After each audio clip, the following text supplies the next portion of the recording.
Hello everyone and welcome to my first episode of ans.org.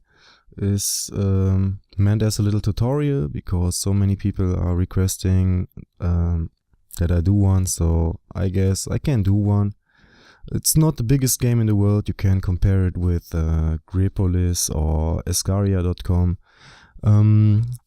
but I will show you how you start things and how you should make the first steps until you reach the higher hunting field areas of, let's say, 1 million hunting field, because I think above this you gonna have to gain some pro knowledge, and that's not what this tutorial is meant for. So I've made myself a little notices. 1 second. Okay. So you start off with 5 worker ants, 100 food, and 300 materials in your storage. So the first thing you're gonna do is end a 50 hunting field. So you start with 45 square centimeters more hunting field than you actually are using. So you start with collecting with the actual workers you have, with the actual count of workers, just food, everyone on food, until you collected 100. And then you start building more workers. You do this if you switch the tab here under until, then you go to Queen. And you see the first thing here is workers. So you just go to your numpad or to the other buttons and press 45. So you have the 50 workers on the field you need to. Then they will start to get produced. You see it here. I mean, the rest of it, forget it. That's in the moment I'm concentrating on workers because I'm trying to support new guys and I need to have a lot of them. So prioritized is convoys at the moment. Well, okay, this was point 1. Let me quick have a look. So after you have the first 50 workers, you stop gaining food at all. That means you switch to crops. And that just for the example, till now you had like 50 workers there and no one here. Confirmed. That's a food income of 2,400. You switch completely to wood like this. You just erase it and click on confirm. And you collect wood until you have gained 600 materials. Wood materials. It's just a sign here. I call it wood or an apple, whatever you want. With the first 600 materials you gained, you go to buildings. Righty. 1 second. And you see a fighting room here. You need to upgrade this in order to be able to extend your hunting field. And to extend your hunting field, you need soldiers. The easiest and fastest buildable unit in the game as an offensive unit is the young dwarf. It's used for traveling hunting field basically. And it's a little meat shield, but this is something this is not what it's about in this tutorial. So once you gain the 600 materials and you build the fighting room level 1, you start to balance it a little bit out. So you have enough food and enough materials to gain. No, fuck it.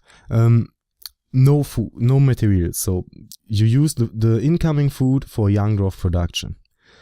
But you have to balance it out on a way that you don't how to say cut. Okay, you have to balance it out so you don't produce too much young dwarfs, but you don't run low on workers on your hunting field. So you start with building like 5 young dwarfs and then 5 workers. The aim of this is that you always have workers on the field. Prioritize absolutely the workers while you're collecting food and materials, you balance it out because you're gonna concentrate on laying speed. So you're gonna build like incubators, solarium. I think for the first, I'm not even sure, you have to upgrade the laboratory, but you will see it, This is easy explainable, self-explainable. You can level up the mushroom chamber a few times, so you can take some workers away from the field, from the food production, and concentrate a bit more on the material production to basically speed up the rest of your research. It's all about researching and upgrading your anthill. Under the laboratory you see laying device.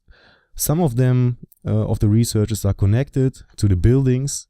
You won't be able to build every ant just right from the start. You see here, some of them have requirements like the fighting room level 1. That's why we focus on this at the moment. Fighting room level 3, but basically you can forget the rest of the ants for this little tutorial. So let me see quick.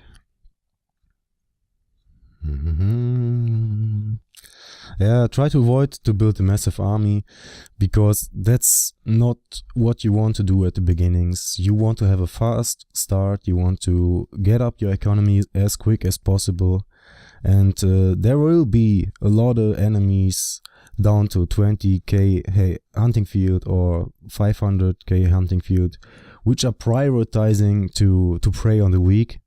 So no matter how many ants you're gonna build for army at the beginnings, there will come someone with 500k tanks, or just for the example, and wreck you. You can't do anything about it. So to keep progressing, concentrate on having always all workers on the hunting field and always building enough army to outrun the hunting field income. No, more workers than you have army. So when you, for example, you send 2 attacks a day of 20 young dwarfs, that means at the end of the day you have to gain 40 more workers to have a constant full hunting field. That's important. Just I came clear with about 200k young dwarfs until I reached like 1 million hunting field. And how I did it is another very important point. Don't concentrate on active anthills. You don't want to have fights, you want to have hunting field at the moment. When somebody colonizes you, you colonize people if you attack anyone on... Okay, this guy is just above. I can't attack him anymore. What the fuck? Okay, another example. You colonize anthills in attacking their nest or dome. How is it called in English? Well, the last thing here. And you overpower the army which is positioned there.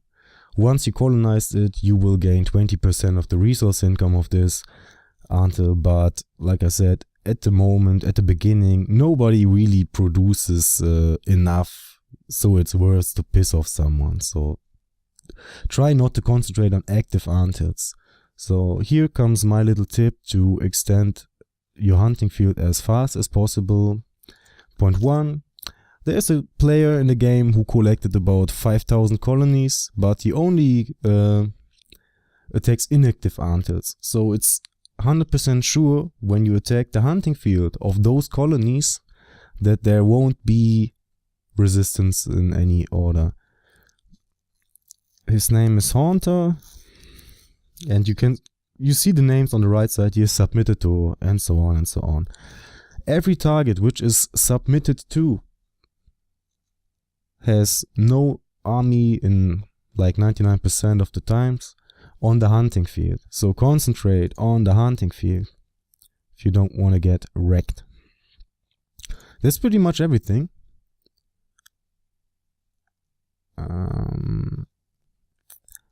Yeah, and to gain as much as hunting field as possible from one target, you just prioritize an anthill army on two things. So you want to have targets where you can calculate in with your real life. So when you, for example, you have a normal 9-to-5 job, you start your attack at the morning at 8 o'clock, you come back at 17 o'clock. So that's the travel time you want to reach. So you go on distance. Then you want to have as big targets as possible, as big inactive targets as possible. When you have 100 hunting field on your own, the biggest enemy you can attack is about 3 times the size. That means he has 300 max, because everything else doesn't make sense. And it starts with 100. Because why should you waste army on a smaller target? Doesn't bring you enough hunting field. So then you go to search, and you already see, this guy is like 2 centimeters away from my hill. Oh man, I'm surrounded by a lot of noobs. I just see. I make another example. Wait a second. I go for my own targets. Enemies. 340 is max. I'm at, yeah, pretty much, I guess. Okay, just let it be like this for the sake of this tutorial. Search. I just take a random target. I go to hunting field. Set 3 ants. I'll come 3 of them, why not? Usually you always scout with drafts, but I don't want to have to redo this here. You see the 3 ants on the antle on the nest. Just gives me, every time someone attacks there, a fighting report, so I can calculate, is the enemy who attacked me weaker or stronger than me? Is he stupid enough to send his whole army? You kind of have to get a feeling and a sense for it. Just check out the tech and the antle size of the enemy, and you know, could it be or could it not be, if this is the army or not. Just for the sake here, the travel time here is 14 hours. I can cancel it in the first minute of the attack. And now you have to see, am I online in 14 hours? Can I guarantee it? Because you never want to have your army positioned on your antle, because this simply makes it as a target for every enemy. Keep your army moving. This is the most important thing, so you can reduce the losses of your army when somebody attacks you on the simple daily production in between, for example, this 14 hours. Well, it's not so bad to lose 20 young dwarves, you know, but you don't want to lose your whole army. Is this everything? I think. Keep upgrading your army worker count under this tactic till you reach 1 million hunting field. At 1 million hunting field, you're gonna need to start to prioritize army build, because at 1 million hunting field, the enemies start to be active. You won't find any more inactive or colonized antils. It's getting pretty tough, because you're staying on this hunting field for too long. The people start scouting you, and they start attacking you. With the tactic I had in mind, you just fly past them. They don't even get the chance to scout you, because you're out of the range of them before they can attack you, basically. That's what happens to 1 million hunting field. Well, when they attack you and colonize you through the attacks on your nests, 90% the word is stronger than the sword. Keep that in mind. Just stay calm and send a message to him. Let him know that you're active. Like, the main message is, "Hi, I'm active, please set me free." 90% of the people are not assholes enough to say, "No, I gonna gain a few resources," because it's not worth it. It's simply not worth it. Nobody wants to park his army for a longer time on an enemy, so basically an active enemy will go for a rebellion. A rebellion is just, when someone colonized you, you go to colony, and on top of this, there will be an exact count of the enemy troops and the possibility to rebellion. So you simply build some army, wait a second, a minute, a day, whatever, how long it takes to have more army than the enemy troops are on your nest. And then you click on rebellion and wreck them. Yeah, basically that's it. Something else. When somebody tries to be mean to you, like I said, stay calm. When he doesn't listen to you when you ask him to set you free or whatever, you simply outrun him with the tactic I just called you, with the right balance of workers and young dwarves to get more hunting field. And at the end of the day, you are like, I don't know, you will outrun him. I outrun a lot of guys just through activity, daily online times, and then you can come back to them, you know? Just say free hunting field in a community chat, or ask your alliance mates. I would strongly recommend to join an alliance right from the start, because just for example, our alliance here is RUFOA, and we kind of support each other. At least I will send convoys on daily basis to everyone I can. Depends on the count of workers, like I said. I try to build a little community here for newbies, so everyone has the chance to get an easy start to the game. We have already some guys who support us here. For example, we made this fun little shrine here for Haunter, because I don't know where I would be without him, to be honest. He always, right from the start, I was an until of, I don't know, 50 hunting feet, and I got a convoy of 5 billion, you know. Yet now I finally reached the limit, so I can have enough space to use those resource convoys he's sending. And you see, a lot of people realized that our progress wouldn't be where it is without the help of the rest of the community. So it's not just Hunter, but he's one of the biggest supporters at the moment. He's always nice to every new player, so I strongly recommend to not steal his colonies. Just get the hunting field. Otherwise he's gonna be pissed, and you don't want to piss him off. Be sure about that. So just for the example here, alliances like OS, not DLS, but OS, for example, is supporting newbies too. When you want to have a good alliance who's nice to everyone, maybe join there. We are still recruiting, so don't waste too much time. I don't know if there ever is a member limit, but right now we are 40 members, and we are quite the active crowd. So, is there anything else I should say? Anything? Yeah, that's basically everything. Main team 1 is, you know, get up your economy, like I already said. The first things you do is building the workers, then the fighting room, then it starts to balance it out a bit between materials and food collection, just for the sake of upgrading the until. You have to see what you do. Kind of depends on your own activity. And the second point is how to save your troops. And I think I basically did these 2 main points. This is everything you have to know at the beginning of ANS. I hope you could get some information out of this. I know it's a bit all over the place, but it wasn't that easy, to be honest. I'm not talking in English a lot.